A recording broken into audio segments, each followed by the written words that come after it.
राहुल गांधी का यह बयान बहुत मायने रखता है और मेरे इन शब्दों को याद रखिएगा। इसके बाद राहुल गांधी के खिलाफ एक जबरदस्त टूल किट शुरू होने वाला है। राहुल गांधी ने क्या कहा कुछ देर बाद, मगर पहले इन दो तस्वीरों पर गौर कीजिए। पहली तस्वीर, जब दर्शक दीर्घा से दो युवक कूद पड़ते हैं, जी हां, और फिर संसद भवन के पास ट्रांसपोर्ट भवन के सामने इसी तरह से दो और लोग जो है नारेबाजी करते हैं, भारत माता की जय के नारे लगाते हैं, बेरोजगारी को लेकर नारे लगाते हैं, मणिपुर को लेकर, सरकार के उदासीन रवैये को लेकर नारे लगाते हैं। अब ये सभी लोग जेल में हैं और मोदी सरकार ने उन पर आतंकवाद की धाराओं के अंतर्गत केस कर दिया है। यह बात अलग है कि जब मोदी सरकार से पूछा जा रहा है कि जिन लोगों को आपने आतंकवाद की धाराओं में जेल में बंद कर दिया है, कम से कम उस मुद्दे पर देश के गृह मंत्री अमित शाह को सामने आकर बयान तो देनी चाहिए। मगर देश के संसदीय कार्य मंत्री प्रहलाद जोशी ने कहा इसकी बिल्कुल भी जरूरत नहीं है, यह कोई बहुत बड़ा मुद्दा नहीं है, ऐसा पहले भी होता आया है। अगर पहले होता आया है तो उन लोगों को आतंकवाद की धाराओं में क्यों बंद कर दिया आपने जेल में? मगर कार्यक्रम की शुरुआत में आपके सामने रखा कि राहुल गांधी के एक बयान ने खलबली मचा दी है।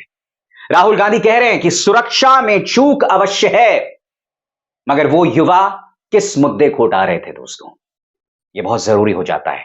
सुनिए राहुल गांधी कह क्या रहे हैं और फिर मैं उसकी चर्चा करता हूं, सुनते हैं। पार्लियामेंट सुरक्षा ब्रीच पर आपकी क्या प्रतिक्रिया? सुरक्षा ब्रीच हुई है, हाँ, वो है, बट क्यों हुई?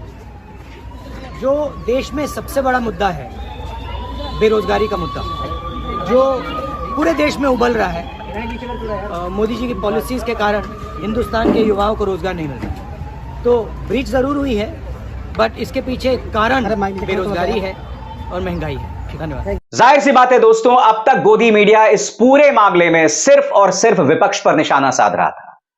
गोदी मीडिया यह सवाल नहीं उठा रहा था कि भाई प्रताप सिम्हा ने उन्हें गेट पास क्यों दे दिया।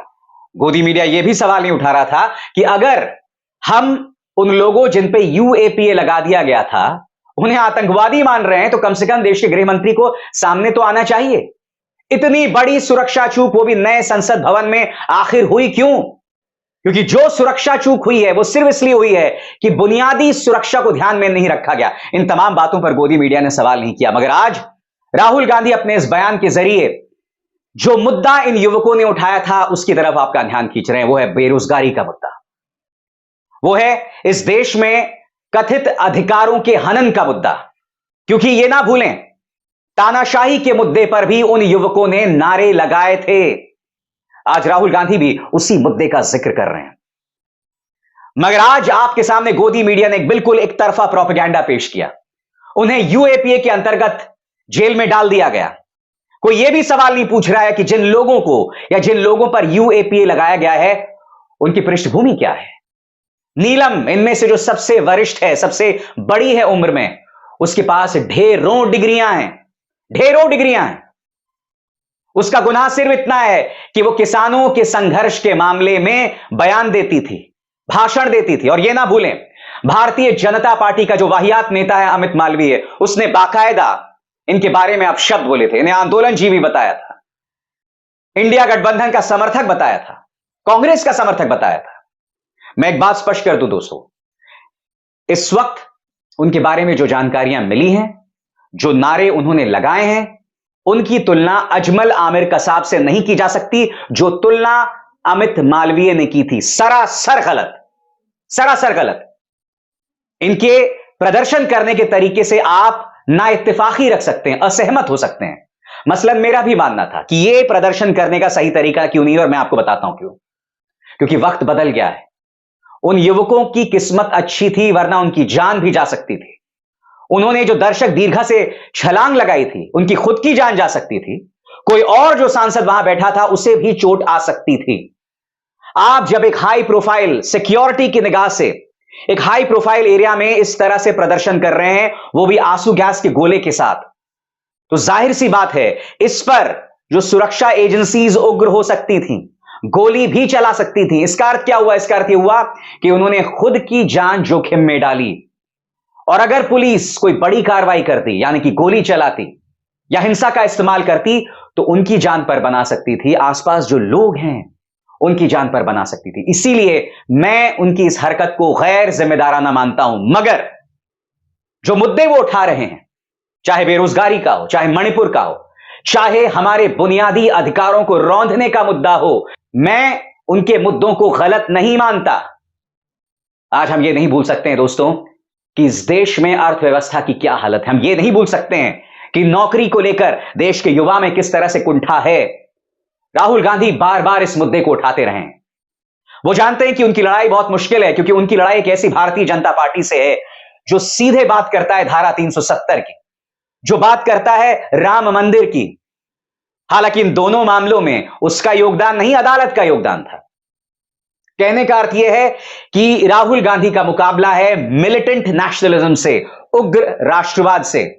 राहुल गांधी कोशिश कर रहे हैं बुनियादी मुद्दों को उठाने की, और अब उन्होंने एक तरह से कहा है कि बेशक वो सुरक्षा में चूक रही हो, मगर जो मुद्दे उठाए जा रहे थे वो गलत नहीं थे। और जैसा मैंने कहा कि राहुल गांधी के इस बयान के बाद उन पर भी हमला तेज हो जाएगा। कितनी अजीबोगरीब विडंबना है ना दोस्तों। युवक आज मांग उठाता है तो मीडिया पूरी तरह से उनके खिलाफ आवाज बुलंद करने लगता है, मगर जब भारतीय जनता पार्टी के एक विधायक को बलात्कार को लेकर 25 साल की सजा होती है तो उसकी आप आवाज तक नहीं सुनते। जब प्रवर्तन निदेशालय यानी जांच एजेंसीज ये कहकर मुकदमा वापस ले लेते हैं कि हमारी याचिका ही घुम गई, तो कोई प्राइम टाइम डिबेट नहीं होते। जब एक भारतीय जनता पार्टी का युवा नेता अपनी गर्लफ्रेंड को अपनी एसयूवी के अंतर्गत रौंदवा देता है और वो इस तरह से बदहवास अस्पताल में पड़ी होती है, तो इस पर भी प्राइम टाइम डिबेट नहीं होता है। हां, पात्र अगर आप बदल दें तब डिबेट जरूर होता है। धीरज साहू के यहां 350 करोड़ रुपए मिलते हैं, उस पर डिबेट हो रहा है, उस पर चर्चा हो रही है, उस पर प्रधानमंत्री अमित शाह सब बयान दे रहे हैं। हां, उस पर भी अभी तक इनकम टैक्स विभाग ने कुछ नहीं कहा कि भाई वो काला धन है, चोरी का पैसा है, भ्रष्टाचार का पैसा है। आज तक कोई बयान नहीं आया है दोस्तों। मगर हां, उस पर प्रोपेगेंडा शुरू हो गया है मीडिया से लेकर भाजपा के नेताओं में। हम कहीं ना कहीं मुद्दों से दूर जा रहे हैं। मैं समझ सकता हूं जिन लोगों ने संसद के अंदर छलांग लगाई थी दर्शक दीर्घा से, उनमें से एक व्यक्ति भगत सिंह से इंस्पायर्ड था, एक व्यक्ति शेगुवेरा से इंस्पायर्ड था। ये वो तमाम लोग हैं जो इन क्रांतिकारियों से इंस्पायर्ड थे। शायद वो उन्हीं की राह पर चलना चाहते थे, मगर वो भूल गया कि ये 2014 से पहले का वक्त नहीं है।